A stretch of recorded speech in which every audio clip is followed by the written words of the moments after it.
Hello, welcome to Day One Patch episode 239. Is it? How's it going, Matt? All right. Just you and me, skeleton crew? Yeah, I ran Adriano over again. Because he couldn't stop because of the ice. Well, he got out of the hospital from me running him over last week, and then I accidentally ran him over again while picking him up from the hospital. So that's really terrible. Like one of these days, we're gonna have like a compilation of like who died and like how. Like there's probably hundreds. That'd be pretty funny, actually. Yeah, we'll put those together. Had to dig through 239 episodes. I mean, it's literally the beginning. Yeah, I know. So it's gonna be like one episode worth of length. Yeah, it's not that bad. All right, coming up today, Netflix says Fortnite is bigger competition than HBO or Hulu. Diablo 4 speculation kicks back up after massive unannounced Diablo hiring spree. Bethesda denies Fallout 76 will go free to play. And Nintendo Switch U.S. sales during 2018 topped any console in the past 3 years. Nintendo still doing it. Still getting it done. All right, Matt. What's new? So we've been doing quite a bit of Sea of Thieves this week. Actually, I've been doing quite a bit of gaming this week.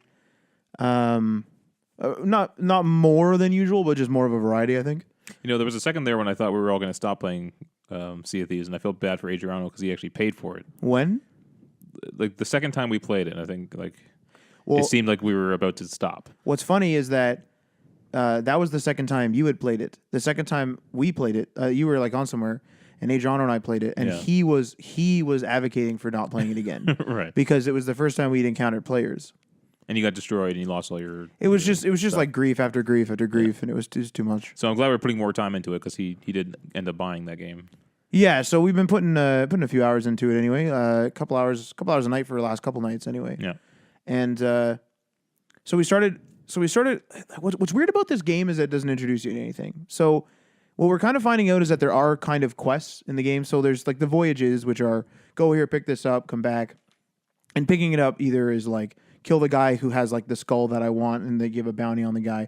You know, you kill the legendary skeleton, you pick up the skull, you come back, or you dig up the treasure chest and you come back, or you deliver something. So you either find animals and deliver said animals, or you deliver like cargo, like whatever it is, like linens or whatever. There's like clothes and plants and all kinds of stuff. So there's a lot of stuff that you don't get taught. So today in a video, I learned that you can, and we haven't tested this. Hook up rowboats to the game. A couple nights ago, Adriano and I were done playing, and I think you weren't there for that one either. Or you left early, and him and I played for like an hour more. And we found like in the reputation menu in the commendations, there's actually like a bunch of essentially quests, like go find these skeleton thrones, go kill krakens, go et cetera, et cetera. There's a whole bunch of them. So we're kind of using that as like a bit of a quest log, and we're looking for skeleton thrones off and on now. Like we found one last night. And we upgraded our hoarders, our gold hoarders. So now we're at the point in which they don't necessarily give you a map. You have to like look at like the riddle or the puzzle, and it'll say like 10 paces this way, turn southwest and west, and kind of like stereotypical pirate stuff. Which you said you liked. I preferred it. It's fun. I do like doing it too. But now this rowboat thing, we're going to be able to explore big islands easier. We're going to dump our loot in there and then just row it all to the ship at once, rather than coming back and forth, back and forth, back and forth. So that's really good. Which is typically how I think it would actually work. If you had a big giant ship, you're not going to swim to shore. Agreed. You would have a little dinghy that you would take out. Yeah. Yeah.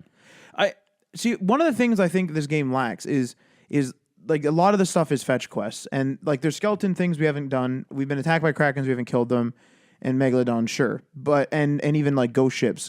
We've been inside of one, or skeleton ships. We've been inside of one, and I saw a treasure chest in there, and then I got killed. I've only been inside one or two of them, so there's that whole thing. But like this game lacks a direction. I think that it's really annoying. So like the voyages kind of in our experience, they point us that's the only real direction you get. You take a voyage from one of the factions. They tell you to go to a certain island and whatever. You go there, and then generally we'll explore said island, bringing back more loot than what we originally were commissioned to do in the voyage, which is great. So it's basically like a direction to say, like, hey, go here, and while you're there, go ahead if you want to explore, kind of thing. So it's kind of like a directed exploring. Mm-hmm. But there's like, what I don't like is like, why aren't rowboats like on the ship by default? We have to go find a rowboat. Like that's a weird mechanic. We have to go find a rowboat. And then it's like the rowboats are random. The animals are random as well. If you do those animal missions, it's like go find a speckled chicken or whatever, red speckled chicken. It's like where? Like I gotta go island to island to island. It's like why wouldn't I just do like we were doing the cargo runs? Like why wouldn't I just do the cargo runs? Because you're just gonna give me the stuff and I'm gonna go there anyway. So I might as well just do the cargo run. Mm-hmm. So that's one complaint I have is that there's a lack of direction and there's a lot like the commendations. I kind of tell you about them, but we were kind of getting them passively. Like deliver this much cargo, deliver this, deliver that. But then we discovered, like I said, Adriano and I discovered like there's like kind of objectives in there. There's other parts in there, but that never gets explained. None of that gets explained. Yeah. And so we're kind of that's one major complaint I've come up with, but after having invested more time into it now, but I am enjoying it. I'm around $50,000. I have about $50,000, so I can buy like one big ship upgrade if I want. But I'm trying to get to level 36 merchant. So basically, what my thought was in this game is there, in games like this that are kind of endless. I always want to have like a goal. So there's always something for me to kind of go towards. So right now I'm trying to get to level 36 merchants, the merchant guild, whatever they're called, and so I can buy like one of the admiral jackets that I want, like the red admiral jacket. And then I think you have to get even further than level 36 to get the admiral ship, but there's another ship style I want. So basically my goal is I want to deck out every piece of my gear, including the ship, to an extent that I'm happy with it. And then that's kind of going to be kind of like my end game. Mm-hmm. There is an actual end game that we can reach though, in which, and don't quote me on this, I can't remember the numbers, but I think it's 50 level. You get to level 50 in each of the 3 guilds or whatever they're called. And each of the 3 factions. And if you do that, you become a pirate legend and you can go to a secret pirate lair and get special quests, legendary pirate quests. Okay. So like that's technically like us ending the game. Like if you're looking at like, quote unquote checking the boxes, it's like we've done quests for each of the factions. If we grind out to level 50 and then do this and you do like one legendary quest, you've technically quote unquote done everything in the quest. So that'd be kind of like the story, I guess, which there isn't one technically. But, yeah. But I am enjoying it. I don't know about you, but you guys said you're done with it when Anthem comes out. So like next week, well, Anthem not literally next week. Anthem comes out in March, I think, isn't it? Isn't it? No, it's February. I'm pretty sure. I don't know. I don't follow Anthem. Okay, here I got a nitpick. This is just like kind of a side thing, but if you go to like just a video game or even a movie, you go to its website, it does not just have a top front and center the release date. Yeah. And you had to kind of go digging for it. I had to go to Wikipedia to find Anthem's release date last time I looked it up, which was the other day. So, are you looking it up right now? February 22nd. Yeah. I'm not. I don't think Adriano's going to get Anthem, is he? I thought he said he was. You and him, while playing Sea of Thieves, both said when Anthem comes out, we're probably not going to play Sea of Thieves anymore. I know his interest is peaked, but I'm not sure if he is really going to get that. I know for sure that he said that when Anthem comes out, or when he gets Anthem, he's not going to be playing Sea of Thieves anymore, which refers to like obviously launch, I would assume, because that's soon. Yeah. Because he said he's going to play it before the Division 2. Now again, that's in March. That could be just him planning it. Like it doesn't mean that's set in stone. Division 2 was in March, right? Division 2 is in March. That's right. I don't see. For me, my issue is that as far as I know, and I know very little, Anthem is a loot shooter.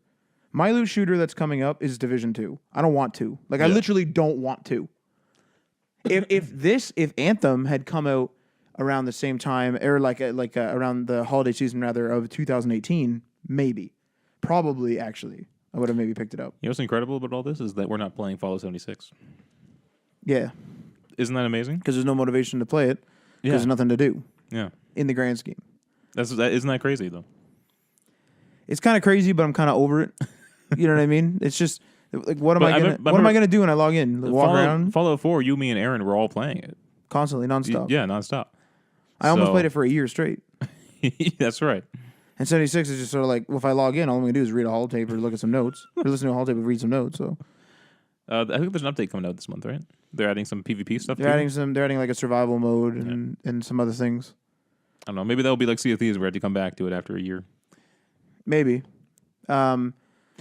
I don't know about you guys, but I kind of actually want to quote unquote beat Sea of Thieves. I want to get to that level. Although I wouldn't mind doing that. although it's like we've done a lot of cargo runs. Maybe that's not the most efficient way to do it. We've done a lot of cargo runs. Yeah. We're at level like 22, or at least I'm at like level 22. We are not close to 50. Like we're not even halfway there. You've played it more than I have, but Yeah. you've only played it a handful of times.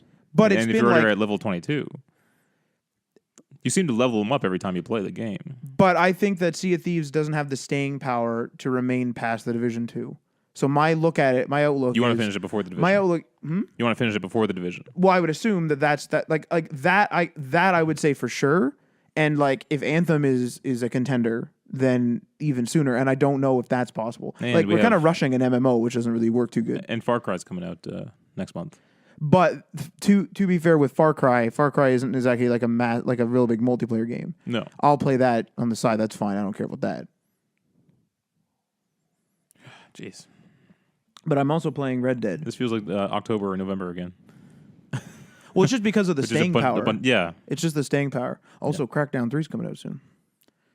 But also, I think these are relatively large games as well. Like even Far Cry is going to be hours upon hours of game. Not too much. I think so. Yeah. I have the hours. I checked my hours on my Ubisoft Club last night, and I've platinumed and fucked around a lot inside of Far Cry 5. I'm at 29 hours of campaign time, and 30 something hours total because I did some multiplayer. So it kind of seemed like a lot, but like realistically, that makes sense. I played it for about 2 months, and I was playing an hour or two, not every day. Yeah. You know what I mean? Yeah. So like 30 or maybe 40 play sessions if some of them were less than. Can I ask their freaking AI how long I've played? I don't know if you can do that. But if you pull up, I gotta log in here. Hang on. Regardless, if you pull up boy. Far Cry 5 and go Jeez. into statistics, you can see all that type of stuff.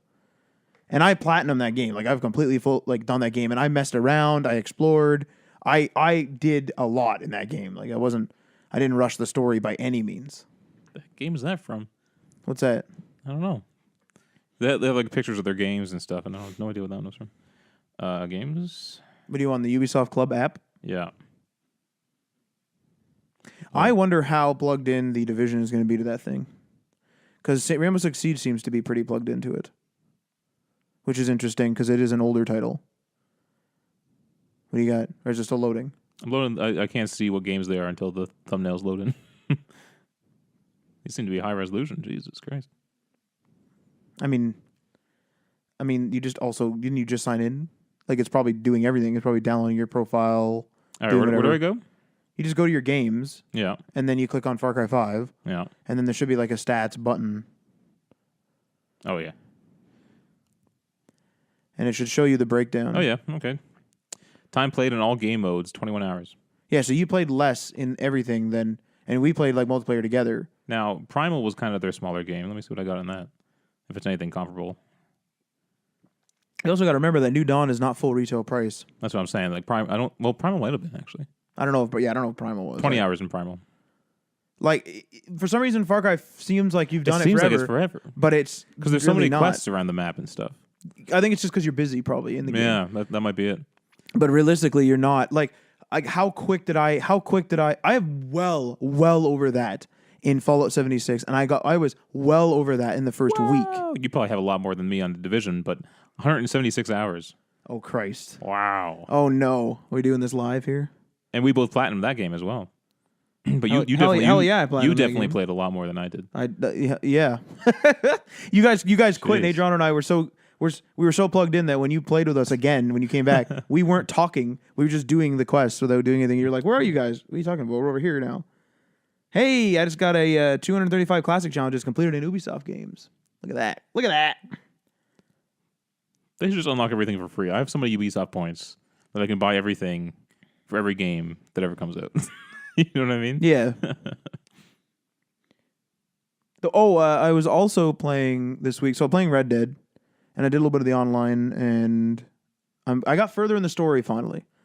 Did maybe like 6 or 7 quests, which is good. So I'm approaching the end, according to the companion app. I'm approaching the end of chapter 3, which is good. I'm actually like moving that along to an extent. that freaking cabin incident, it continued. Did I tell you what happened? No. So, okay, the whole, I don't know if I've said it on air. There was like a whole thing where I robbed this old lady, but she couldn't, this is like a slight spoiler for not a story mission. So I robbed this old lady, but she couldn't recognize me because I had a mask on. Mm-hmm. She said I was Edsel or something. I went downstairs, stole a shotgun from the basement.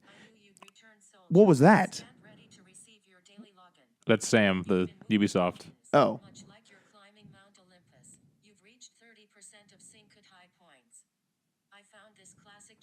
You don't need to tell me everything.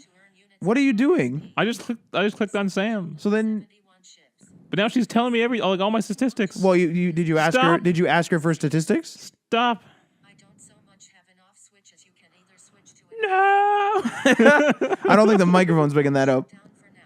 Let me know when you need me. Oh, thank you. Okay. All right. Sorry. Continue. Okay, so I robbed this. I went into this old lady's house and I had a mask on because I was going to rob her. She couldn't recognize me. She called me like Edsel or something. She couldn't tell me who I was. So I went down in her basement because she's like, drop the loot in the basement. So clearly she's a gang leader or associated with a gang. She's like, just take the loot and go in the basement.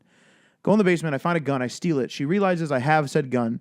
And she recognizes that. And so she tells me, like, put it back, whatever. You got it. Like, the gang's going to, beat you up.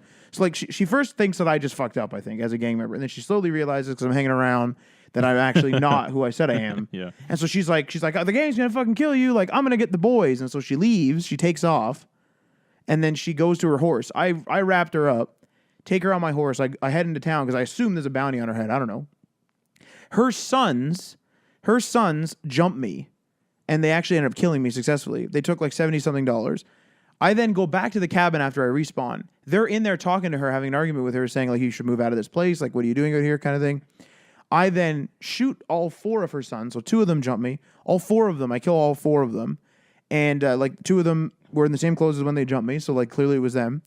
I killed them. She's like freaking out. She had a shotgun too. She was freaking out because I just killed her sons. I wrap her up again. I don't kill her. I wrap her up again and leave her.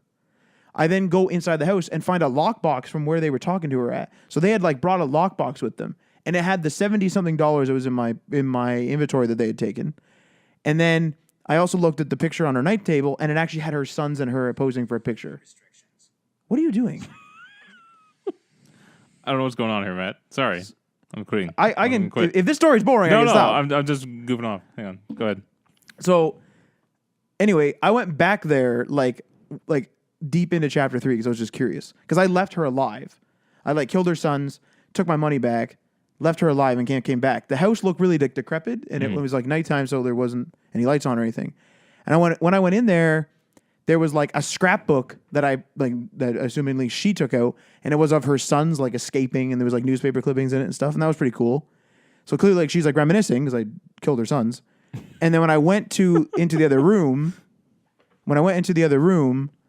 it said inspect body, and I was like, inspect body, and I clicked it, and I didn't realize she was dead in the bed. Ooh. And I like pulled the covers over from over her face. They were covering her, and she was like completely like decaying, and so she had died in her sleep in her bed, and so she was like living out there for a bit and then just died naturally because I had left her alive. Wow.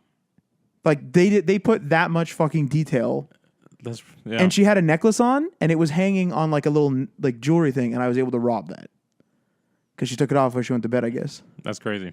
Like how much fucking detail, and that's that's not even a story mission. They must have a group that just like works on those smaller kind of things, right? Yeah, And they who can just track it all and then place it in the game. They literally must have a team where they just or a time in which a team just goes through and adds details like that. Yeah. That's so specifically detailed. Mm-hmm. It's a little ridiculous because most games would just have the person disappear. Like if you went back there, the house would be there, but everyone would just be gone. You know, it'd just be abandoned or something. But this place was actually decrepit because it was not lived in, and she was still in there. And it's amazing that they commit time and like resources and money to doing that when you can so easily just not do it. It's not a story mission. Yeah. Like I never went back to stuff like that, so I completely missed all their hard work. I completely missed. You didn't explore at all. Like I explored, found those weird hillbillies. Like, what the fuck? Yeah, that's crazy. But that's the old Red Dead. Also, I'm now a legend in Steep. A steep legend, eh? I am at 5 stars, including Marty. Marty's also at 5 stars and That's all hysterical. all the respects. That's So we really have a fun. special badge over our name now. Steep legend. What are you up to? I've been playing a lot of Overwatch, which I really shouldn't be, because I got other games I need to get out of the way. You're not going to beat Odyssey. Well, I was looking at how long I played Origins, Yeah. and it was like 30-something hours, which doesn't sound like much either. So Right. Odyssey, I think, maybe a little bit bigger than that, maybe. Odyssey's bigger than Origins. I think so. And I put a big chunk of time into Odyssey already. And Right. I'm now picking it up. Just the problem is we have all these other games like coming down the pipe. Well, are you going to for sure get Anthem like day one? Probably. Why day one? I just want to experience it. I just want to play it. I mean, if Adrian and them get it, like maybe that makes sense for you, but like Even if no one else gets it, I still want to just play it. why is this game season so packed now, but it wasn't packed at Christmas? This doesn't make any sense. Well, it was November was packed too. But what? Oh, Odyssey. Like Odyssey came out. I don't even know what else. Like Fallout 76, Fallout 76, Call of Duty. Battlefield. That I don't really consider packing the season. I know it literally is, but it's just like a general yearly or every other year release. So it's Yeah. just expected. 200 299 hours in the division. 299 hours. That's insane. That's all on one character. That's insane. I Oh think- no, I no, don't- I actually have a second character actually. I don't think Adriano had that much time in it. Well, How much did you play on your own? a lot. Oh my Did a lot of Dark goodness. Zone runs and stuff. You must be excited for 2. Fuck yeah, I am. There goes another 300 hours, hopefully. Probably. Admittedly, though, that's over like a year or a year and a half. Yeah. So it's not like I went ham in 1 week. Oh yeah, or that's something. right. You guys were playing like recently. Like it wasn't like It wasn't that long ago. yeah, We played every major update. yeah. Yeah, it wasn't. And you guys bought the DLC. We have everything. We bought the Jeez. DLC. We played everything. We played everything that game has to offer. That's so weird. It fell off. It fell off at the world events. Like we started just kind of like getting bored of it, and we're just like, I don't really care about these events. All right, that's about it. I think What did you even like? That's it? No, you were doing something else, weren't you? Overwatch. No, that's about it. Fucking Overwatch. You got to be doing something else than Sea of Thieves, I guess. Well, definitely. Sea of Thieves, yeah, and then a little bit of Odyssey, and I think I mentioned last week or so, maybe 2 weeks ago, that I started. It's Aaron's game there, Starlink. Starlink. Yeah, Have you played that? not Yeah. since the first time. You're opening. You're going too ham. Like you're getting into too many things. You're going too ham. The problem with Starlink is that it definitely seems like a younger game, targeted at a younger audience, and so I'm just not. Just not into it. Yeah, it's fun. There's a lot of cool things going on, and it's fun to play, but there's nothing driving me to go back to it. It's not a priority. Is it just because you know that it's young, or is the stuff actually like no, it really just dumbed down? it just feels like that. Yeah, it's definitely got a cartoony vibe, and the characters are kind of cartoony and over the top, and you know what I mean.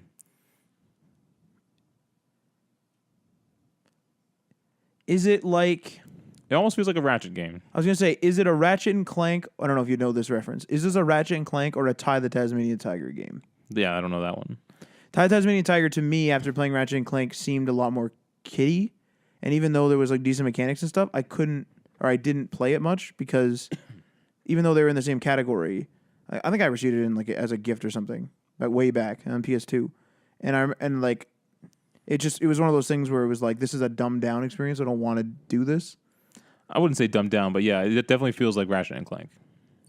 That's all right. Ratchet and Clank is for all audiences, really. But it's definitely targeting younger audiences. Ratchet and Clank? Yeah, we played those games when we were kids. Yes, that's true. Yeah, Yes. fun game though. I think if it came out maybe on its own, maybe it would have gotten a little more attention. But that came out during the holiday season too. Remember? It come out on its own though. You mean like not in the holiday rush? Yeah, like if it was separate. Oh yeah, maybe. And still a lot of the toys in stores. Crazy. Like Best Buy just has a whole shelf full of toys. You kind of saw the same thing with Skylanders though. Like I don't think you. I mean, I've never bought any, so maybe certain types would sell out. But I don't think Skylanders ever sold out. That's another problem too, though, is that they were after the Toys to Life phase. After Skylanders, yeah. Yeah. All right, let's hop into the stories for this week. First up, Netflix says Fortnite is bigger competition than HBO or Hulu. This comes to us from Kotaku. In its earnings report for the 2018, Netflix estimated that it commands 10% of television screen time in the U.S. and slightly less than that for total mobile screen time. And they said we compete with and lose to Fortnite more than HBO. Well, I'm not sure what and lose to is from. I don't know what they're doing with their quote here on Kotaku. Say that part again. Well, I don't know. Kotaku put this in quotes, but it says we compete with, and then in quotes, and lose to, in brackets, and lose to Fortnite more than HBO. In lose to is the quoter's notes. Whose notes? Like if someone this happens a lot in news reports. If someone comes up and they're saying something and they're in like a frantic, so they don't complete their sentence, the person who's quoting it is it in square brackets? No. Well, I think it maybe it's supposed to be, but in general, you're supposed to do square brackets, and you can fill in missing words because in speech you can just kind of say something. That to get I know across. what it is. This is regular round I brackets. wonder. I don't know. I wonder if it's supposed to be square brackets. I don't know if that's true though. I think this might be commentary from Kotaku. Oh, okay. I don't know. All right. I don't think Netflix would, or who are we talking about here? Yeah, I don't think Netflix would say we lose to Fortnite. That's what I'm saying. I'm thinking that Kotaku is adding their own note. Yeah. Yeah. Okay, we compete with Fortnite more than HBO.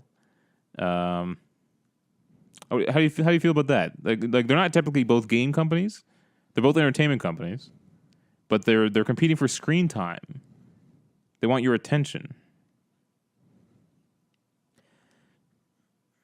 I can see it. I can see it, but how many of those hours are kids? Like, are kids just like there's a point in which it's like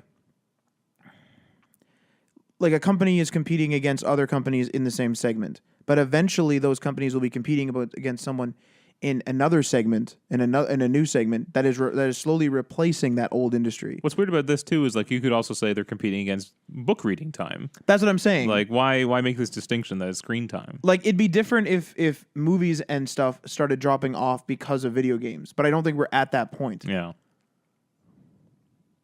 I don't, unless they saw a sharp decline, in which that's why they're. I mean, they must have fucking saw something. Yeah. In November 2018, Epic reported that its blockbuster Battle Royale game commanded upwards of 200 million registered users. In its quarterly report, Netflix made clear that consumer screen time is its most valuable metric, and that Fortnite, not just one of endless options for plugged-in audiences, offers the stiffest competition. Fortnite wasn't the only source of entertainment luring audiences away from Netflix. When YouTube went down globally for a few minutes in October, our viewing and signups spiked for that time, Netflix wrote. Hulu is small compared to YouTube for viewing time, and they are successful in the US but non-existent in Canada, which creates a comparison point. Our penetration in the two countries is pretty similar. That's funny. So when YouTube went down, like their sign-up spiked. Isn't that a little funny? Oh, I can't watch YouTube. I guess I'll purchase Netflix and watch some stuff there.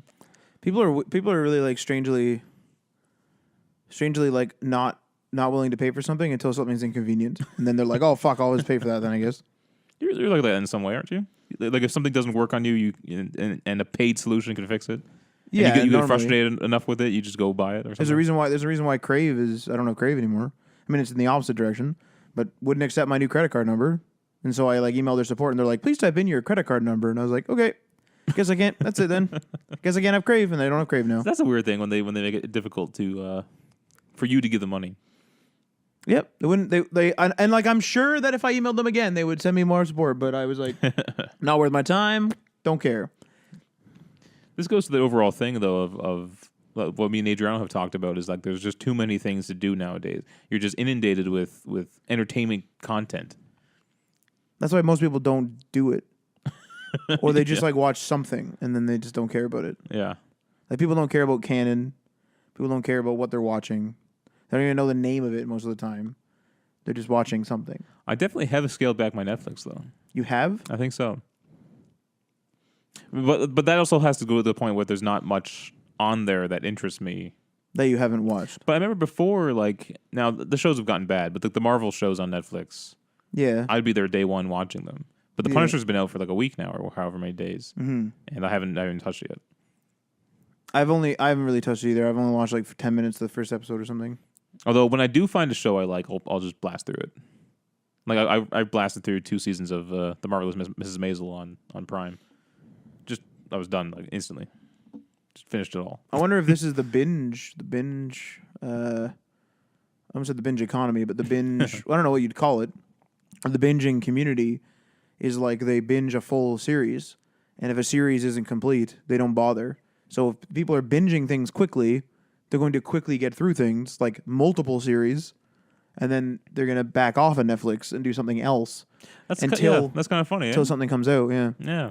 Because I wouldn't be surprised if there's binging in different categories. Like some people would wait till all the seasons are out, and some people would just wait until a season is Well, out. people definitely did that when like you would buy seasons on DVD. You know, Yeah, they'd wait for the series to be over, and then they just buy all the DVDs and they just watch them as they went. yeah. But I mean, like the binging kind of like took off when you were able to watch a full season. But I wonder if people like literally waited until I don't know, House of Cards completed recently, and then they started watching it. Yeah, it's gonna be interesting. When Disney and like Apple's streaming services come out, and then Canada's I guess gonna be getting Hulu at some point. Is Hulu? I don't know. I don't really know much about Hulu because we're in Canada, but like, is Hulu free and it's ad supported or There's, like what? there's a free version that's ad supported. There's a free version. Or there's a story in the layout, I think, or the articles Adrian sent, I think, about Hulu. I have no idea anything about Hulu because again, we haven't really. I think there's any like I exposure think to it's it. like a cheaper price that has ads, or something like that. But there's some sort of Actually, let me just pull it up. Let me pull up Hulu's page here. there's some because I remember vaguely somebody saying that Hulu was free, and you could watch like a bunch of these. I TV shows. remember back in the day, Hulu was kind of free. Like there's a bunch of clips online and stuff that they just had, That's what I'm saying. but we couldn't watch it because we were in Canada. We could watch some or something, couldn't we? At one point, like when it first came out. Sometimes it got up on YouTube and stuff. I think Oh, then- maybe then that's you what could it watch is. So there's a free trial. Are there like packages I can look at here? Whoa, it's a lot of networks. Yeah, like they're all about the networks, right? Yeah. Pricing. 1 week free, then $39.99 per month. This must Hulu plus live TV. That's what that is. So you're literally buying like a cable package with that one. But like, what about if I just want to stream? What if I just want to stream stuff online? I don't know. I can't. I fucking hate it This when is no one writes down their prices. that's all they're showing that me. is such a this is- massive pet peeve. This is just Hulu plus live TV. Ryan, What? what is that in the timeline? Yeah, we'll just record over that. That's from last week's episode. Oh, does it just record over it? Yeah, it should. Doesn't add it. No, Add to it. It should just record right over it. We're just watching. Why are we it. watching in suspense as a timeline slowly approaches another one? Okay, so I was on Hulu plus live TV. Now I'm just on Hulu. Oh, Jesus Christ. Watch thousands of shows and movies with plans starting at $7.99 per month. Plan options. Here we go. So that was the basic option. Oh, that's it. It's either $7.99 per month or $39.99 per month. That gets you the live TV. Right. So the basic package. No, why are you loading? Damn it! It's trying to log me in. The basic package, you get unlimited access to Hulu streaming library with limited or no ads. Enjoy full seasons of exclusive series, hit movies, Hulu originals, kids shows, and more. Watch on your favorite devices, and switch plans or cancel anytime. So even with the $7.99, you still get ads on some things. I don't know how I feel about that, actually. I don't know how I feel about that. I guess you could, in a way, like Netflix is like $13. In a way, you could just say the ads are subsidizing the price for Hulu. Do you know what I mean? But Now, like, this is American price, though, I think. I was about to say, like, you got to think here. This is $30 or 30%, give or take, difference in Canadian currency. So if that comes here and it's $11, $10, yeah. $10, $11, something like that, whatever, $10 or $11 is How does that work? Like would people go for that? Because like Netflix is like around 15 now, I think, right? I think. But that's what I'm saying. No, I'm asking. Is it like 15 It's now? like 13 or 15. Something like that. Yeah. It's in that range. So like for a few dollars less a month, are you willing to watch ads? Isn't the whole point of it's on Netflix to some get away content. from it? I imagine the Hulu Originals doesn't have it. Right? Yeah. But I mean like that's the same argument that Netflix could have if I'm not saying they're doing this, but if they want to add ads, they would probably not have it on Netflix Originals. They'd probably not have ads on Netflix Originals. They'd probably have ads on the other stuff. That would make sense if they were to add ads in any capacity. I don't know think, how I feel about I don't that. think they're going to add ads though. The fact that they're raising prices, that might piss off a lot of consumers, right? But the fact that they're raising prices instead of adding ads kind of leans me that they're more willing to sacrifice ads, you know. And one time they added, it wasn't even the ads in the traditional sense, like you weren't getting like a Colgate ad, but they were going to play ads for their own programming They had that. I remember at that. the end of your shows. I remember I saw the beginning of Marco Polo like 40 times. And people freaked out, and Netflix quickly pulled it down. So I think, and I constantly hear them talking about how why they're successful is because they have no ads. So I'm a little more confident in them not doing ads. But where are you going to go? Nowhere. It's a good question, right? That's like fine. it's a No. good. I'm not saying they're adding ads. I'm just saying it's a good question. If Netflix added ads tonight, would you cancel? No. I'd probably cancel. That's probably the smart thing to do. I'll hit the bargain bin and I'll always have new movies, but they're old. But I'll always have a collection of movies to go to, Yeah. and I'll just have my Blu-rays, I guess. But I'm just saying, though, based on their past actions, I'm confident that they won't add ads anytime soon. I agree with not anytime soon. Who knows what the future Total holds? speculation. I think it will eventually happen, or a conversation is going to happen. Total speculation on my part. Now, with all these competitors coming in, though, who knows? If Hulu has ads when they come to Canada, if Disney has ads, if whoever else has ads, if Crave puts ads in, Netflix might do Netflix is going to add ads. Or maybe they won't, and maybe they'll... But it could go the opposite way. Netflix could add ads, and all the other streaming platforms don't. And so people like you drop Netflix, you know, it might force them to remove the ads. The thing is, though, is Netflix is also walking a tight line with me. They hit $20, I'm out.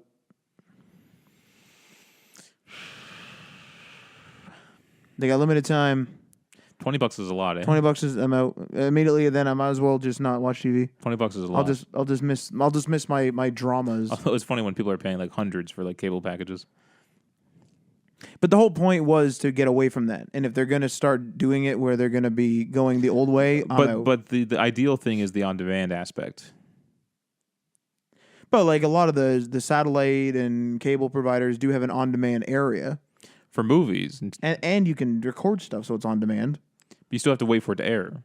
Yes, I'm saying what the beauty of Netflix is it's just all there for you immediately. I mean Everything. I mean, admittedly, you can't watch the latest season of Punisher until it's done, though. Like it's not that immediate. You know what I'm trying to say? Like the production still takes time. No, but if I log into Netflix right now, I can watch its entire library now. yes. I can't buy Bell and then watch an episode of Star Trek Discovery from season 1.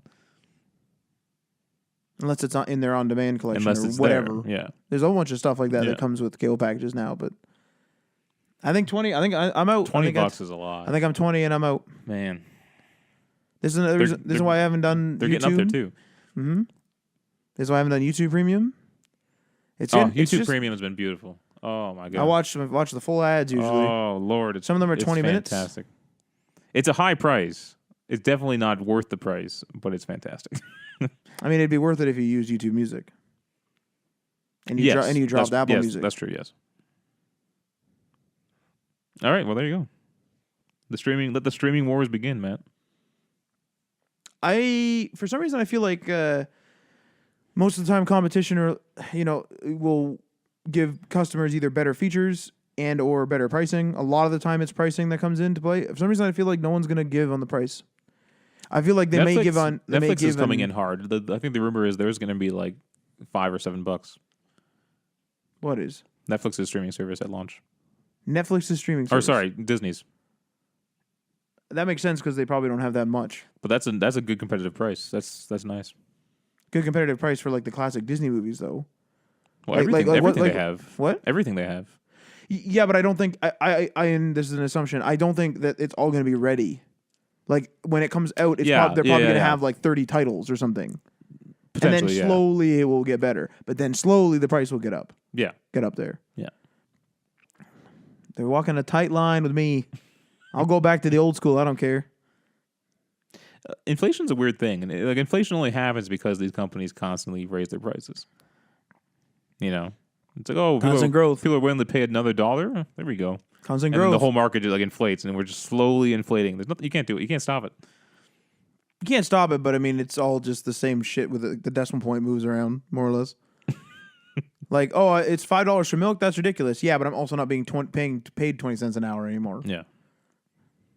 They try to slow it down with like interest rates hikes and stuff like that, Yeah. which is weird. Well, a weird it's because concept. some things don't catch up, and then it gets all out of whack and Economics is weird, man. What a weird phenomenon. complex. It's crazy.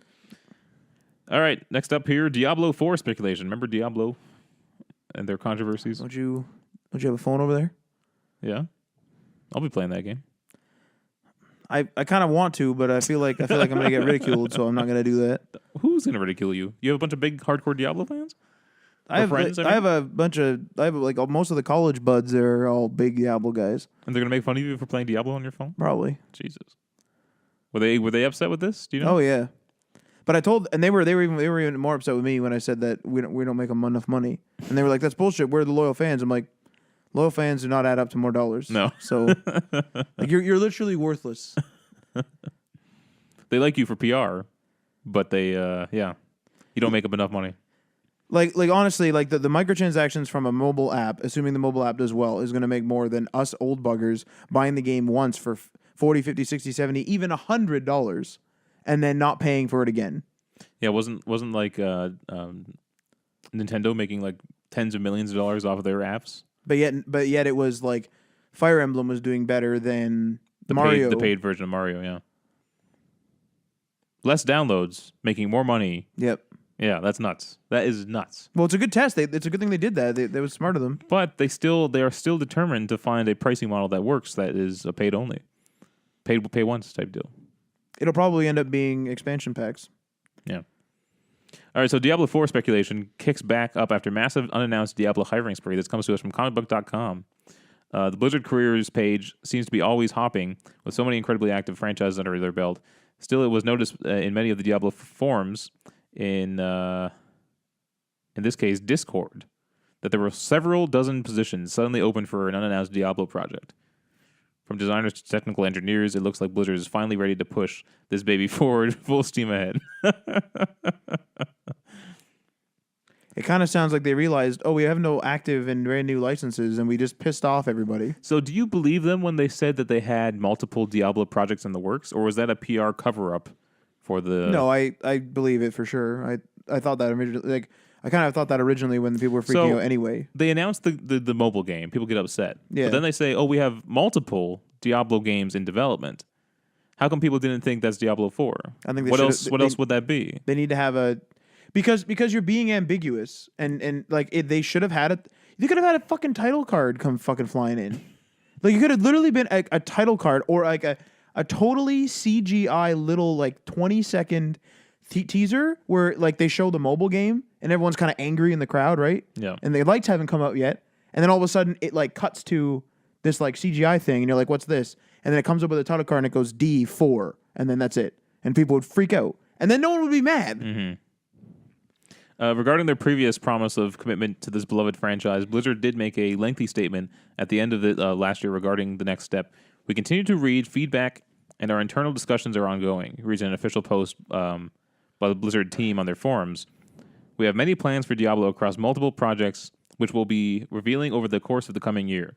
We are eager to share more about all of our projects, but some will have to wait as we prefer to show you rather than tell you about them. It's going to take some time as we strive to meet your expectations, but now, more than ever, we are committed to delivering Diablo experiences the community can be proud of.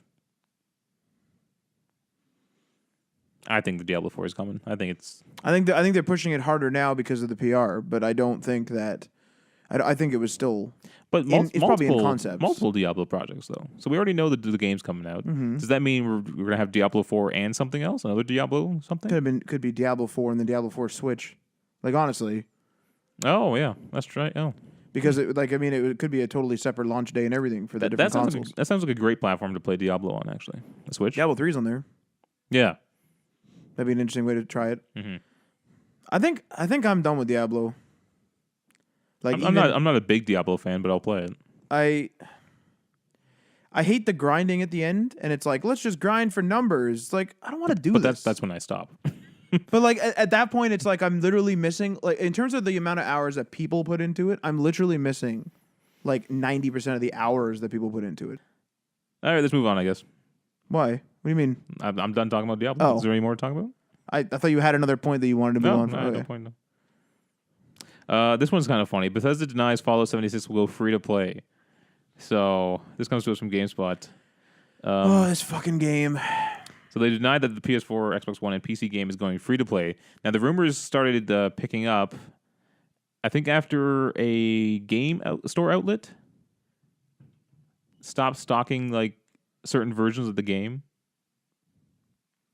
I saw from like some headlines or some videos on YouTube, which I did not read the articles, nor did I look at the videos. So take this with a grain of salt. But apparently, like, I think it was EB had pulled from its shelves. In Australia. See what I'm saying? This is fucking clickbait. Okay, so God damn it. Rumors of the online title switching its payment model surfaced after consumers noted at least one retailer was no longer stocking standard versions of the game.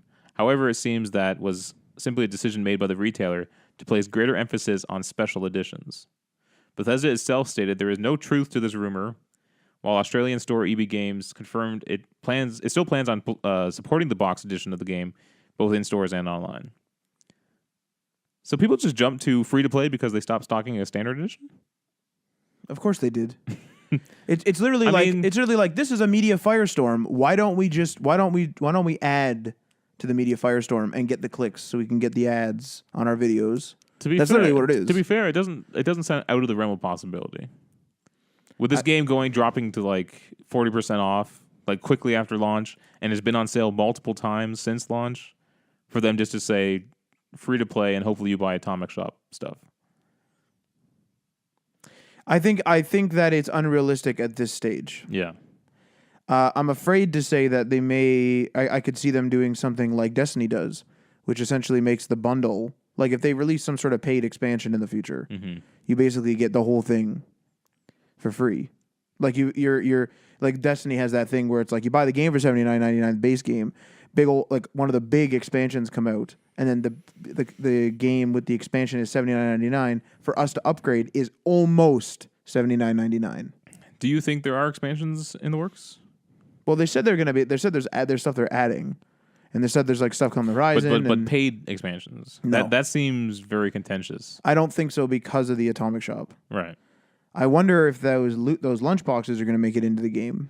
See, what I hate is that the media firestorm comes from like, oh, somebody bugged into this dev room. Yeah. And like you see like these lunch boxes, and it's like, oh, like Bethesda's like doing these deceptive practices. It's like, well, no, hang on a minute here. You broke into a dev room. Like those could have been cut from the design 2 years ago, or well, I guess not 2 years ago, but a year into its development. Like the instant the dev room was like able to be created, however long in development that is, they could have added like 1,000 items in there, and they could have cut like half of them. Like yeah. And people were like freaking out, like, oh look what they could have did. It's like, yeah, look what they could have did, but they didn't. Like this game has a plethora of issues, but it for one thing, it doesn't at this time it does not have loot boxes.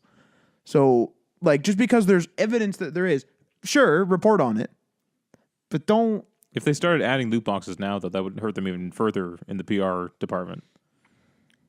The thing is to me, I think people are making more of a deal out of all this stuff than they should. And I kind of feel like that's what they do in general now with everything. Like we talked last week about how people are saying that it can't recover. It can't become like Rainbow Six Siege or Sea of Thieves. Why not? What do you mean? It definitely can, yeah. They're like, what do you mean it can't? Like, Sea of Thieves is having a revival on Twitch. it's having a revival on Twitch, for Christ's sake. Like, what do you mean it can't come back? Yeah. Like, you're just saying that because you want the click, because you want the angry people to click. And they want to see it crash and burn. They want to see it crash and burn. Everyone wants to see everything crash and burn all the time. And it's fun. It's fun to watch things crash and burn. As a human, yeah. We should. Why do people slow We down? should become a news YouTuber. Why do then. people slow down and watch car accidents? Humans like looking at disasters. It's just the way we're wired. But like, it's one thing. It's one thing to be a part of a disaster, or like have a disaster occur, But the difference is, and then you causing a part of that disaster. but the difference is, you had nothing to do with the car accident. You're just looking at it for excitement, right? And I don't know if I'm excited to watch it. Your brain's excited. Okay. I'm not talking about excitement in like, man, I'm getting to see a car crash today. I'm just saying in the general sense of the word, your brain is firing off because you're looking at a car accident. Okay. Or a train wreck or whatever it is. Right. Right? You don't want people dead, obviously. You don't want people hurt, you know. Sure. But your brain enjoys seeing these things. It's just the way it is. Yeah. But when you're wronged in a way like people feel they are with Fallout 76, then there's even more enjoyment of seeing them crash and burn. It's a weird human thing. Yeah. And it sucks. Fuck. I mean, we could talk about 76 for like literally like 4 hours. Yeah. And it's like a full, but like at the end of the day, it's like they had a bad game. Yeah. You know what I mean? It's not like they like attacked. It's not like they had a bad game and then also went into the ocean and ruined it. So they didn't ruin the. You know what I'm saying? Like they didn't do something major. It's like we had a bad product. They didn't have a bad product and then also go into the ocean and like destroy all the whales or something. They weren't causing car accidents. Yeah, they weren't causing car accidents. They weren't doing something serious. Like, Yeah. hey, we had a bad product. Yeah, fucking burn this place Yeah. down. It's like, well, Jesus, like what's going on here? Yeah. All right, our final story for the week. Nintendo Switch U.S. sales during 2018 topped any console in the past 3 years. Comes to us from Gamespot. That's pretty fucked, eh? Another huge year for Nintendo in 2018, with the company's Switch raking in the most sales of any console for the year in the U.S., according to a report from analyst firm the NPD Group. Nintendo held the lead, an 8% increase in hardware sales, pushing the overall total to $5.1 billion. Well, holy Christ. Nintendo wasn't the only console maker seeing gains in 2018, though. Analyst Matt Piscatella wrote in NPD's press release on his report that Sony's PlayStation 4, Microsoft's Xbox One, and other plug-and-play devices all saw gains in 2018 over where they landed in 2017. However, they did not release sales totals or dollar amounts in the report. Consoles are still huge. Still selling like crazy. Yeah, every time I hear one of these stories, I feel like the clickbait is real when everyone's like, consoles are dead. Consoles are dead. They only make billions. What? What do you mean? You tell me companies are just gonna avoid billions because they want to abide by some fucking random logic in some news article? I don't know the actual numbers, but I think there's more console players than PC players. I don't actually know. That's a good question. Sony sold like 91 million PS4s. But a lot of people are gonna get both. Like a lot of guys are gonna get PC and then they're gonna also have a console for something specific. The difference is a lot more people can just go pick up a console and just start playing at home. It's easy to set up. There's you don't have to really worry about it. To jump into a PC is a little different. That takes a little more dedication from the consumer. Yeah, like we even see with Adriano, he has trouble logging in and shit like that. Like, I mean, it's talking on mic. Talking on mics, like fuck. That's so funny. I think he is treating his PC more like a console, and like I mean, once everything's up and running, it can be. Mm-hmm. But like, there's a plethora of things that can go wrong. Like just like so, because like the PC is such a general. Like it's a tool. It can be used to develop things and draw things and do. You can't draw something on PlayStation. Yeah. You know what I mean? You can't render a video on PlayStation. Well, I mean, you guys kind of could from the capture gallery, but you can't be like importing video and hardcore editing on a PlayStation. They never break down how much a game sells on each console, do they? So that we don't really know how much game sells on PC compared to like PS4 or Xbox One. Yeah, I can't recall any specific numbers. But if I had to guess, I think there's more console players than PC players. I would say that, yeah, because I think there's a lot of. I think it might kind of boil down to the fact that there's a lot of parents out there that don't know what's going on, and they don't want to deal with, like, a PC is a pain in the ass. And if they don't understand, like, PC gaming, like, they're going to be like, well, my kid wants to play games. And, you know, like a group of parents even that want their kids to be able to play online, they might all say, okay, we're all going to buy our kids PlayStations this Christmas or something. Yeah. I don't know. PC gaming is definitely growing. It definitely seems to be growing. I take issue with the PCs because every single time I've ever tried to go and build a PC, it's always like, this is the worst time to build a PC. It's like, okay, well then I'm not going to build one then. Every single time. Well, RAM's too high right now. It's inflated. It's like, okay, well, what am I doing? Playing the fucking stocks? Like, what am I doing here? Well, to be fair, now seems like a pretty good time. I don't care. Like I've been ejected from that community. Just because there's new graphics cards from both teams, whoever you like, right? Okay. I think Intel's just released like a new processor, so you have latest generation Intel processors. So it seems pretty decent. But like SSD prices have kind of come down a bit. Is there something that's inflated? Is RAM super inflated RAM's or something always now? Jumping all over the place. I hate it when I go to like somebody because I don't keep up with the part numbers. Like I could fix your PC left, right, and center. It's fine, but I don't keep up with the part numbers. Like I don't remember what parts to buy. I research it when I need it. That's my kind of philosophy. So one of my issues is like people like I'll go to my friends who like follow parts all the time, and I'll be like, I want to build a PC in 6 months or now or something. Like, give me some parts or whatever. And like 90% of the time, they'll be like, this is the worst time to build a PC. It's like, well, then I'm never like when then like when is a good time? Well, we got to wait for RAM to come down or like something. And then like RAM comes down, then it's like, well, now hard drives are like way out of whack. Like, you're drilling the PC now because the hard drives are out of whack. It's like, well, then I'm not doing it then. And then you buy a console and they're like, well, you bought a console? It's like, well, it's the worst time to build a PC, isn't it? Like, it's ridiculous. Well, the hard drives, if you want a traditional... Oh, Jesus. Are these inflating now? No, but... Although you're going to tell me a story about the inflation or something. No, but if you want to buy like a typical hard drive, you can get like 8 terabytes for like $100. It's incredible. That's pretty good because I need 25 terabytes right now. Yeah. Like the old hard drives are like super cheap nowadays because they're slow and everything else. Yeah, fuck. Like PCs are like seriously a pain in the ass. Switching to an SSD though, I'm just like, what the hell were we doing with those spinning hard drives for all these years? It's just like, holy Christ. But the thing is, people fail to realize this is that the PC is doing a lot more now. Like at PC, especially something like Windows 10. It has an ad profile. It's checking frickin' location services. It's checking the Microsoft Store. It's checking for updates automatically. It's doing scheduled tasks. You have stuff starting up. There's millions of applications nowadays that do stuff. We have chat applications that need to be constantly updated. Yeah. We got stuff flying all over the place. There's shit checking hard drives and scanning hard drives for viruses and like it's pandemonium. Back in the day, it was like the only thing that would bog down your hard drive was like if you had too many things starting up at startup. In which most people didn't have a lot of software back then, so that was rare unless you were like a power user. And scanning your hard drive would slow yourself down. But otherwise, it's like what's your hard drive accessing? Sure, it would be kind of slow to boot. It was fine after. Now it's like slow to boot and slow after. Yeah. Now it's a problem. Now it's a usability issue without an SSD. It's just funny though because you always think of it's the processor that's the speed of the computer, and if I went back in time and showed them that processor, they'd be like blown away. But it's like they'll be impressed by like our ports and our hard drives. Do you know what I mean? Well, it's the natural progression of essentially chasing the bottleneck. Yeah.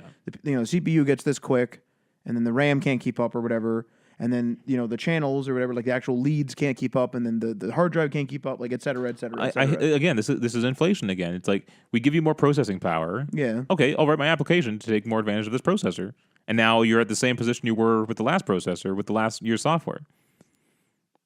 Yes and no. Like an intelligent developer would take advantage of it within a reasonable rate. So it's like, oh, now I can get more polygons on screen, but I'm not gonna make it run at 100% all the time. But I feel like that the constraint forces the developer to make a more efficient application.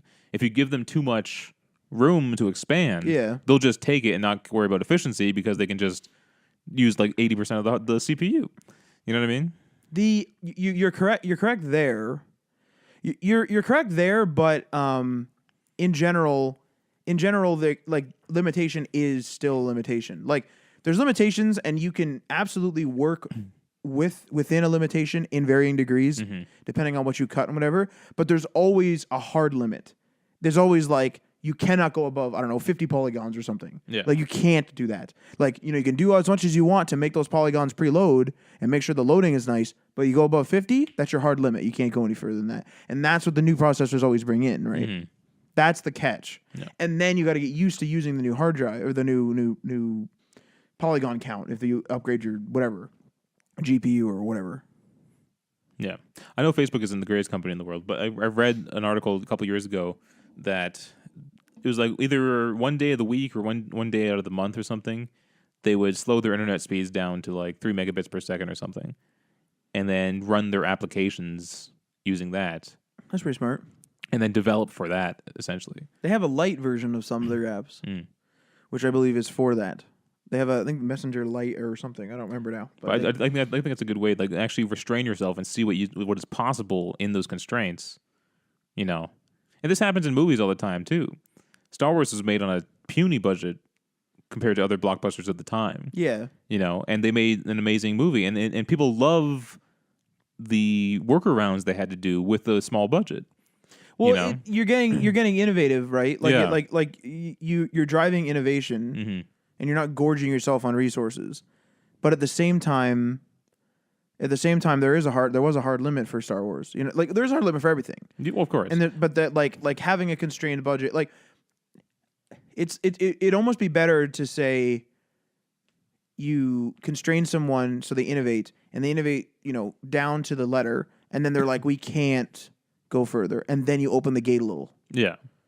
But the problem is that if they know that gate's going to open a little, the motivation to innovate is not there, or is not as much, because they're gonna be like, oh, we'll just open up later, so who cares? Yeah. I'm honestly surprised that Skyrim runs on the Switch. honestly, like I understand it's a 2011 game. Not really, because I think the Switch is somewhat comparable to last-gen consoles, and that's when Skyrim came out. That's fair. They definitely had to code a new version for it, though. So they did something. Something it had was to fit on the changed. little SD thing or whatever. That it as is. well, yeah. Yeah. The thing with it though is like people always bitch and cry so much about the Bethesda engine that I wonder, I'm always, because of that, I guess I'm stuck up in this media firestorm that like I when I was playing it on the Switch, I was just like, wow, like I'm surprised this runs like this. I'm surprised it's not like 2 FPS the whole time, because I don't know, that tree's probably taken up to a quarter of my processor. Right. But like it isn't, clearly. But like that's what you think. Yeah. I wonder where we'll be in 10 years. Think back to 2009. What reference is that? I don't know, but I'm just saying, like, 2013. Think about where technology was in 2009. Just 10 years ago from now. That's all I'm saying. Oh, Yeah. I thought you were trying to get the launches of these consoles. That's 2013 No. minus the Although, Switch. I don't have this in the story, but 18%, reportedly, 18% of developers are working on next-gen games. That makes sense. It makes sense because a lot of games are going to take 5 years to make. Right. Makes sense. Yeah. And all you got to do is, now the consoles are similar to PC in terms of architecture. You just make it for a better PC. And But also 18% seems pretty decent for a launch lineup as well. But like, they may not be shooting for launch. No. Like But it could be the next MMO or the next shared world shooter, yeah. and that's going to take another year into the thing being out.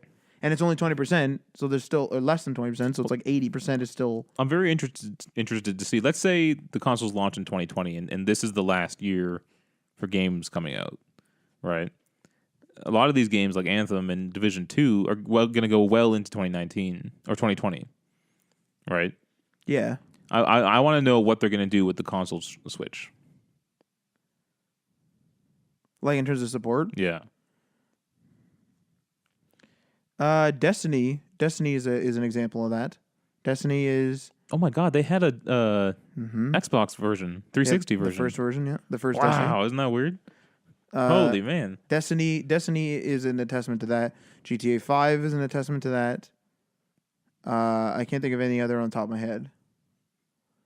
But GTA 5 handled it just fine. Yeah. Just port your shit or don't. Destiny, I think, maybe had a porting system too. And it was like a port your stuff or don't. Like it was like you could port now or don't, I think, or something. See, this is why it would be nice if Sony actually opened up the floodgates on their freaking crossplay. I don't. Sony is operating, I think, in the past still. They're going toward the future, but they're still operating in the past. They're cautiously moving into it, though. Think about this, like Nintendo, like we're literally, the story is literally that Nintendo sold a whole bunch of consoles, essentially. Nintendo, like, the fact that they're doing crossplay opens up the gate of, like, yes, their hardware isn't the most powerful. But what if we start streaming games and Nintendo can get streaming games working on that fucking thing? Yeah. Like, you're going to be able to play, like, I'm going to be able to, if we want to play Sea of Thieves and we're all coming over here to do the podcast, like all three of us, we'll literally be able to bring our Switches. You have the TV here, and we could just play Sea of Thieves in here if we have the internet. Yeah. You know what I mean? Like, honestly. Yeah. That'd be awesome, yeah. And that's almost like, that's like, it's instant LAN party. Dare my nerdy tendencies. But, like, seriously, though. I'm just going to bring... It's almost like having a really good laptop, right? Like, bringing a full PC is kind of a pain in the ass, but, like, having it's a handheld console. I think it's weird in the first place that games are kind of locked to the console. Makes sense, though. No, it does. You're right. But I'm just saying, like, a DVD works on a Samsung player, works on a Sony player, works on whatever. PC games, I know it's all for Windows, and there's different versions for Mac, but works on a HP, works on a Lenovo, works on a Dell. It's because there's the generic format that they're playing. Yeah. Whatever that format is. Yeah. Whereas this is like, we need server infrastructure and back end, and we need all this. Like, well, we can't. You know what I mean? Like, Microsoft's not going to agree with how Sony's doing their shit, so they're going to have to separate. I get why it's happening. I just find it a funny phenomenon. What's good about this, though, in terms of like what you're talking about moving games, is that clearly, because game devs have their own servers or their own data, realistically, your profile, like if you're playing an RPG for hundreds of hours and you want to repurchase or however that works, Division 2 on PlayStation 5, Ubisoft is going to be able to take your character. All they got to do is take that, and I mean, I'm saying it as if it's really easy, but generally, all they got to do is take the data from your profile and recreate you invisibly a brand new character that literally goes suddenly to your level, that has your items, and that's it. That's it. So now your prediction is, you think Xbox is in a better position for the consumer right now? Yeah. Because they have all these services Game Pass. Offer, like Game Pass. I don't buy games for my friggin' Xbox. They just appear. Literally, though. Yeah. We're playing Sea of Thieves on a friggin' subscription service. Here's the thing, though, is that I still think Sony is outselling them. Yeah. Without all of those features. Yeah. So there's going to be one hell of a fight when the new consoles come out. But you think that Sony is going to lose it next gen? Yes. I don't think so, because they're doing so well right now. How about the 360? Without those services. The 360 was doing way better. Correct. Sony caught up, but the Xbox was well in the lead, even with the defects, even with the hardware defects. But let's say Sony sticks the landing with the PS5 launch. Yeah. But they're not offering the same services as Microsoft is. Well, define stick the landing then. I'm just saying, as long as they don't make a massive mistake like Xbox One did at the launch. I can't see them doing that. If the PS5 is a good games console and they have all their great first party lineup on it, right? And it's decently priced. That's really all they need to kind of do, right? I think they can carry this lead into the next generation. I think that they are going because we're not seeing a massive gain in Xbox sales. I don't think their launch lineup is going to be weaker, in my opinion. Sony's 100%. You're not going to see a Last of Us 3. You're going to see a Last of Us 2 remake. Yeah. You're not going to see, but Microsoft last year-ish, well, in that area, bought a whole bunch of studios. You could see a new PUBG. You could see a new Sea of Thieves, or like a super large update. You could see a new that. You could see. I mean, they own the Crackdown license. I don't think you'd see another one, but maybe you'll see another Crackdown. You'll probably get another Dead Rising. Dead Rising was a launch title. Dead Rising 3 was a launch title for Xbox One. Might see another Dead Rising if they can get Capcom on board. But here's the thing, though. None of those games are helping them now. No, they aren't. But when you're saying, and Gears 5 is coming out on Xbox One, so that's just going to be a remake on whatever next Xbox is. Where's Halo? I don't know what Halo's doing. Waiting for the next gen, probably. Probably, yeah. If they can launch Halo on the next gen, Does Halo have that still the same? A lot of fans are upset with it.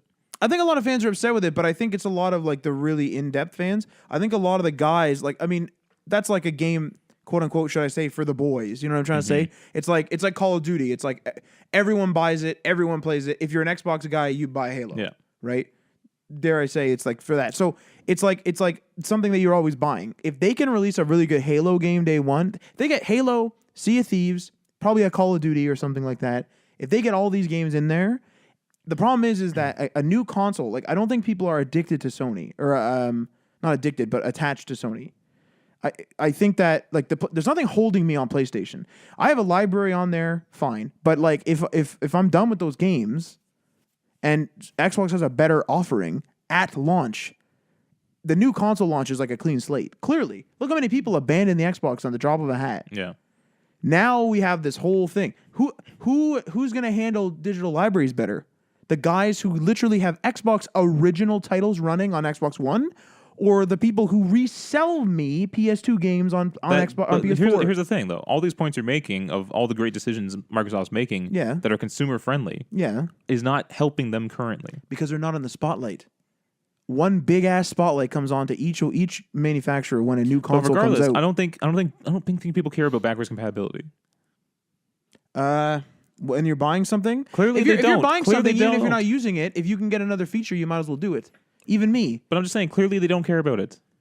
Because What do you mean they don't care about it? I think it's a huge feature. Because PlayStation and Nintendo are selling consoles like crazy, Yeah. and they don't have backwards compatibility. Yeah. It's not that big of a feature. But It sounds nice, but but it's probably only a tiny percentage of people who actually use it. what's a better selling feature? Backwards compatibility, or your friend already has a PlayStation? What's the friend who already has a PlayStation? What's Well, that if mean? PlayStation's already winning, the snowball is already rolling in Sony's favor. Yeah. If I'm one of those guys who just buys a console when I feel like it, I don't buy it based on launch. So I want to buy a PlayStation 4 today. I don't have one. I want to buy a PlayStation 4 today because I'm like, man, I like the looking at God of War, but I also want to play some of my bud, and he has Black Ops 4. Well, I guess I'm buying a PlayStation Yeah.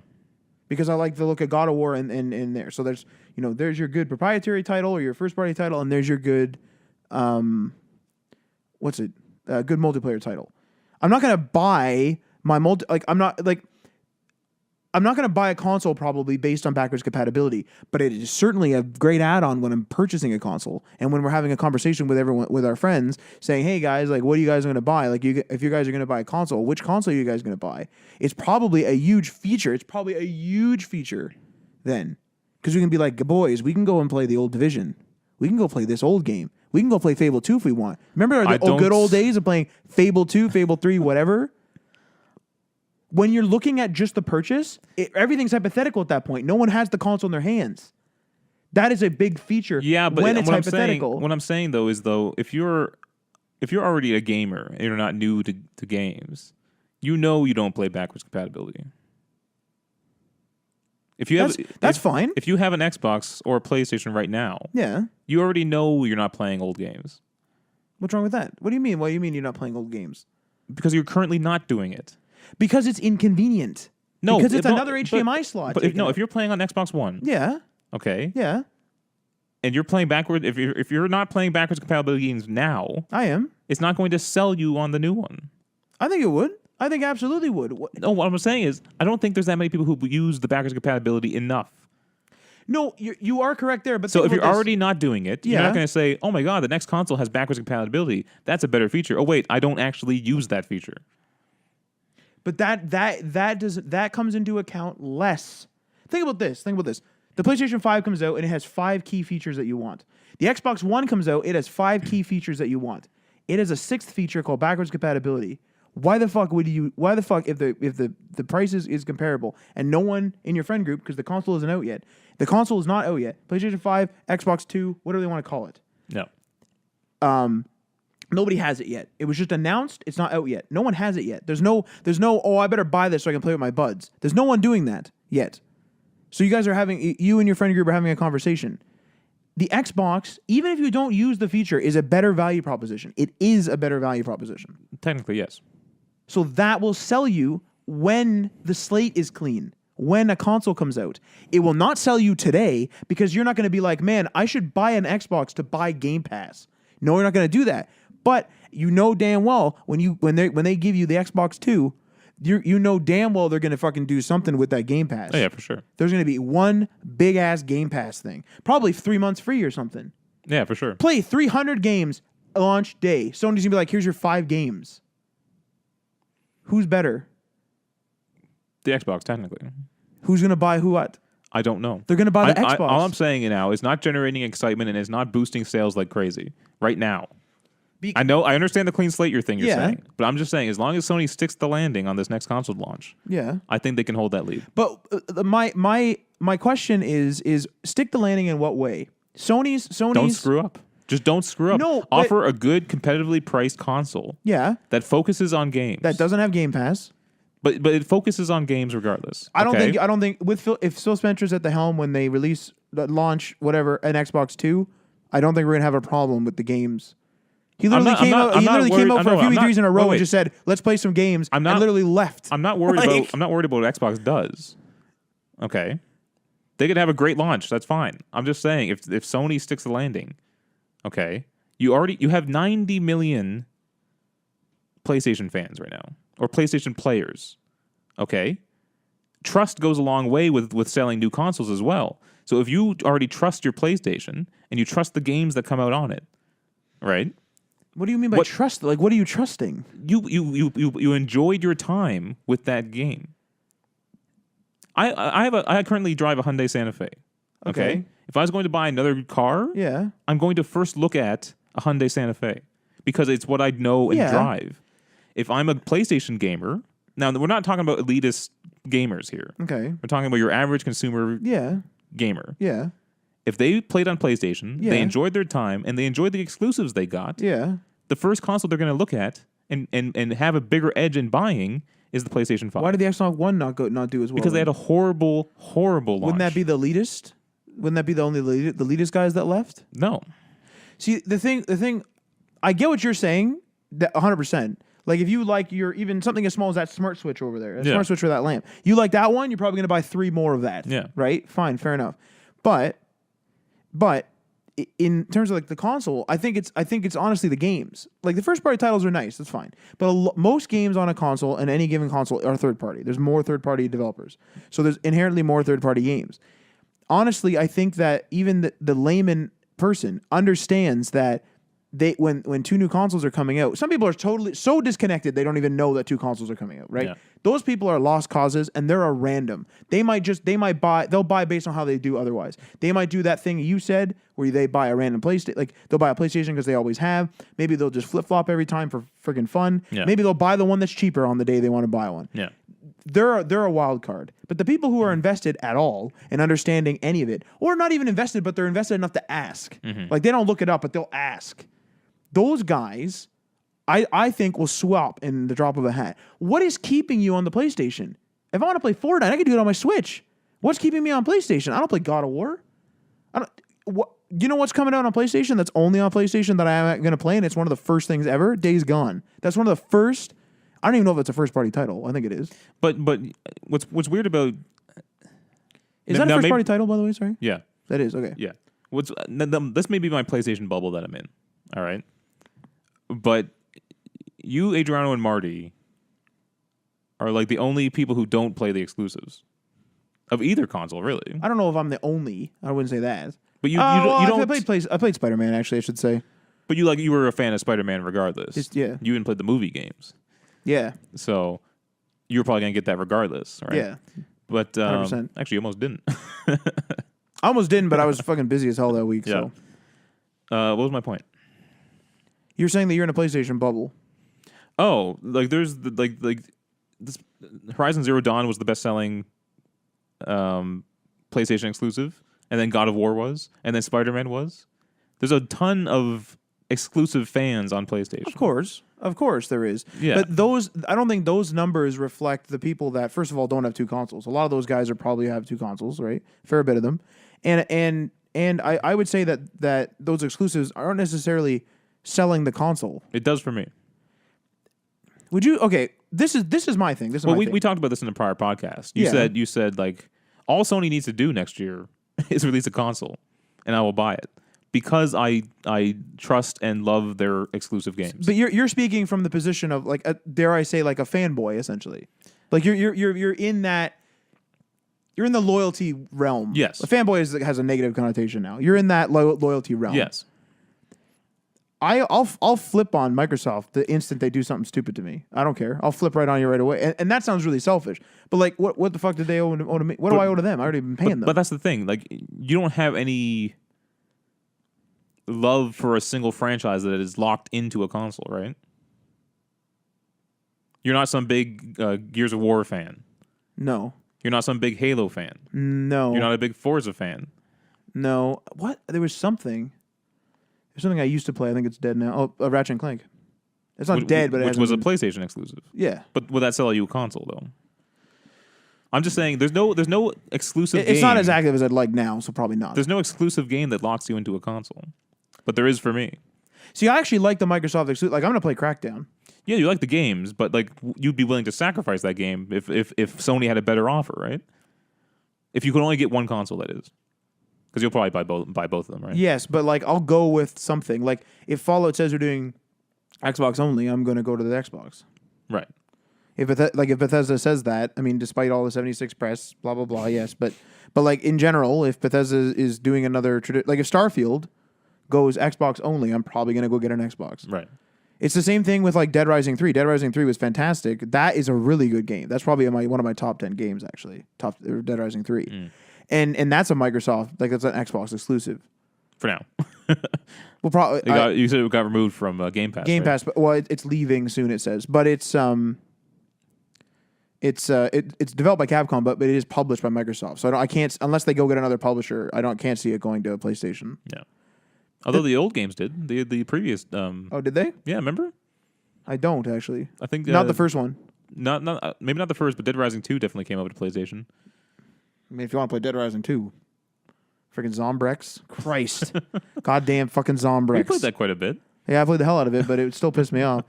The thing is this. One of the major things is this. I forget this every single time we play. Adriano is on a PC when he's playing Sea of Thieves with us. Yeah. It is, minus his PC having some weird problems. It is flawless. It's flawless. He's joining parties. He's joining Xbox Live parties. He's joining Xbox Live parties. He's not paying for Xbox Live Gold. He's doing the Xbox Play Anywhere. He bought that game. If he buys an Xbox in a year or whatever, he can go play that on there. That is, like, to me, that's like revolutionary. What has Sony got? You know what, though? Where's your Game Pass, Sony? Where's your streaming? PlayStation Now. That's streaming game. Okay, is that as good an offering? It might be in the future because it looks like we're moving towards game streaming. Yeah, but Microsoft can spin that up. Of like course. it's not. They're not dumb. As equally as Sony could actually spin up their own Game Pass. I think, wonder how hard it is to get the licenses for that. Here's what I think. And I don't know. Now, Sony's doing this weird beta thing with the crossplay support, but they're clearly open to it now, okay? And they have PlayStation Now, which they allow downloads on. And I was actually looking at the titles. A lot of them are for download, which is pretty nice. I looked actually the first day, and there wasn't a lot. So it's good to know that, you checked more recently, and there's a bunch. Because I only saw like 10. It's mostly like the AAA games, I think. I think it was the same for when I looked, too. Yeah. I think I only saw like 10, though. But it was a decent amount. And so they could definitely work that out and get those to be downloadable. And I think they might rebrand and market them when the PS5 comes out. So we're expecting a new console in 2 or 3 years, right?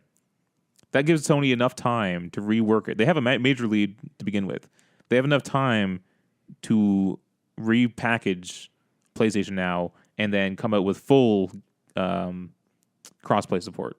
I think in order to compete, you can't compete with that PC stuff.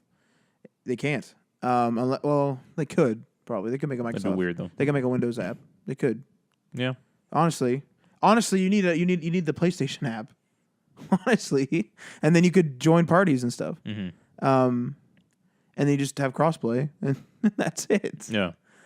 But Sony needs a better subscription service like a Game Pass, like PS Now's there, but it needs to be better. They don't market it like Microsoft does. That's one of their problems. That's why I think they're waiting for a complete rebrand with the new console. Like you said, a clean slate is always the best time to That's probably when they're going to do full crossplay. Reintroduce things to people. They'll probably do free crossplay then. We'll see. Time will tell, Matt Lawrence. I speculate. I speculate that Sony doesn't know that that's a problem. I think they do, but the fact that they caved to the pressure, I think they now know that it's something they need to do.